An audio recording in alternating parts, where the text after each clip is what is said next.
Hello friends, I am Nabodora. Welcome you to my YouTube channel. Friends, আমি আজি কথা পাতিম এডজেক্টিভৰ ওপৰত। এডজেক্টিভ মানে আমি ভাৰ্বৰ পাছত ed বা ing লগাও তেতিয়া আমি ভাৰ্বটো কেনেদৰে ইউজ কৰিম।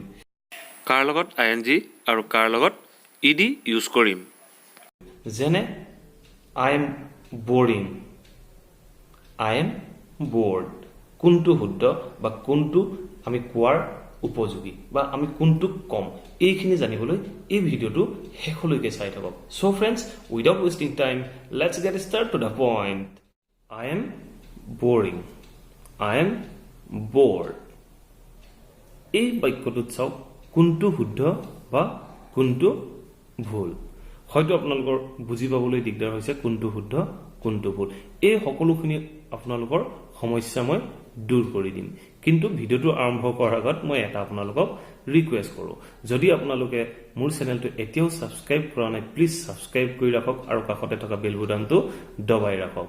বেল বুটামটো দবাই ৰাখিলে মোৰ নতুন নতুন ভিডিওৰ নটিফিকেশনবোৰ আপোনালোকে সকলোতকৈ প্ৰথমে পাব আৰু প্ৰথমে চাব পাৰিব। তেন্তে হলে আহক বন্ধুসকল এতিয়া আৰম্ভ কৰো। এতিয়া কথা হল কি boring আৰু bored.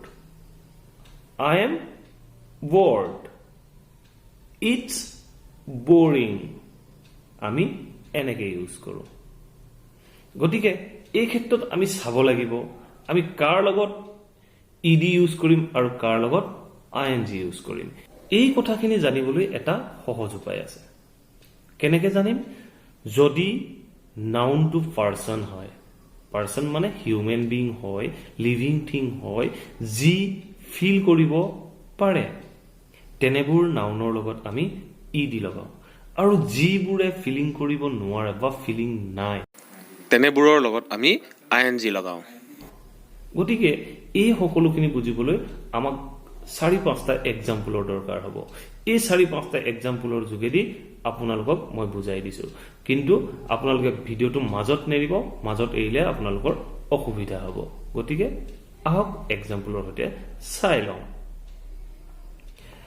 I excited to meet her.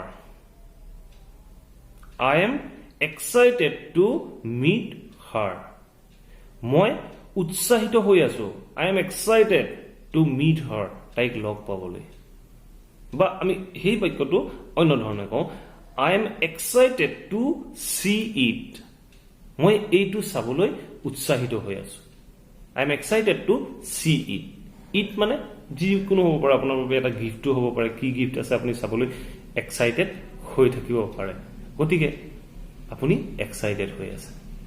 এতিয়া চাওক সেই গিফ্টটো দেখাৰ পিছত আপুনি কি ক'ব? It's a exciting gift. It's a exciting gift for me. এইটো এটা একদম এক্সাইটিং গিফ্ট মোৰ কাৰণে। আমি এক্সাইটটো চাওক, মই প্ৰথমতে ক'লো I am excited, তাৰ পিছত ক'লো it is exciting gift। এতিয়া হয়তো নিশ্চয় বুজি পালে। আৰু এটা এক্সাম্পল চাওঁ। This book is interesting. This book is interesting. এই কিতাপখন মানে বহুত ইন্টাৰেষ্টিং হয়। This book is interesting. আমি যেতিয়া ইন্টাৰেষ্টেড বুলি ক'বলৈ যাম তেতিয়া আমি কেনেকৈ ক'ম? I am interested to read this book. I am interested to read this book. এতিয়া এটা এক্সাম্পল চাইছো। This TV show is boring. আমি boring কিয় লিখিলো? This TV show is boring. কাৰণ টিভিটোৰ এইখিনি অনুভৱ কৰিব পৰা সামৰ্থ্য নাই বা ক্ষমতা নাই। আমি বুজি পাওঁ, আমি অনুভৱ কৰিব পাৰোঁ, টিভিটোৱে অনুভৱ কৰিব নোৱাৰে। আপুনি বৰিং পাইছে টিভিটোৰ পৰা। কাৰ পৰা আপুনি বৰিং পাইছে? টিভিটোৰ পৰা। গতিকে টিভিটোৰ পৰা আপুনি বৰিং পোৱাৰ কাৰণে আপুনি বৰিং লিখিলে। This documentary movie is so interesting.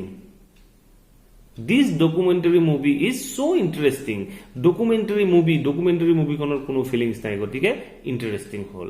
এতিয়া নেক্সট আৰু লাষ্ট এটা এক্সাম্পল চাই লওঁ। My job is so tiring.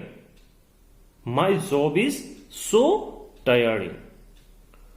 মোৰ কামটো মোৰ বাবে বহুত টায়াৰিং হয় কামটোৰ বিষয়ে কৈছে তাৰপিছত চাওক তাৰ বাক্যটোৰ তাৰ পিছৰ অংশখিনি চাওক বাক্যটো মই এটা ডাবল বাক্য লৈছো গতিকে পিছৰ অংশখিনি আপুনি চাব লাগিব I get annoyed sometimes I get so annoyed sometimes মানে কামটো আপোনাৰ কি হল টায়াৰিং হল আৰু গতিকে আপুনি কি হল এনয়েড হয় সো এনয়েড হয় গতিকে এই উদাহৰণ কেইটা আপুনি নিশ্চয় বুজি পালে কোড ইডি ইউজ হয় আৰু কোড আইএনজি ইউজ হয় ইডি সদায় ইউজ কৰিব এনেবোৰ ক্ষেত্ৰত যিবোৰ ক্ষেত্ৰত আপোনাৰ